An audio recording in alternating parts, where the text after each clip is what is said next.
Hi friends, good afternoon. நம்ம என்ன பண்ணான்னு பார்க்கலாமா? இன்னைக்கு வந்து வெயில் வேற பயங்கரமா இருக்கு. அதனால கூல் ட்ரிங்க்ஸை வச்சு காஃபி போட்டு குடிக்கலாம். எப்படி இருக்குன்னு பார்ப்போம். ஃப்ரெண்ட்ஸ், என்ன கூல் ட்ரிங்க்ஸ் வச்சு காஃபி போடலாம்? இன்னைக்கு சோடா வச்சு போடலாம் ஃப்ரெண்ட்ஸ் காஃபி.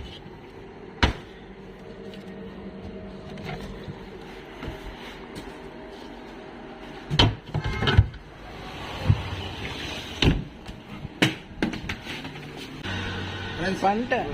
சோடா வச்சு காஃபி போட போற பாருங்க.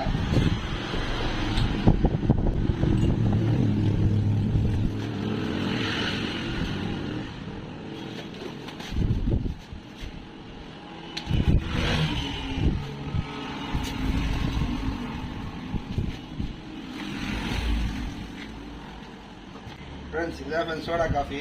வெளியே பாருங்க. சோடா காஃபி ஃப்ரெஷ் கூட தான் இருக்கு. ஃபுல்லாக நொரடா ஃப்ரெண்ட்ஸ் இருக்கு.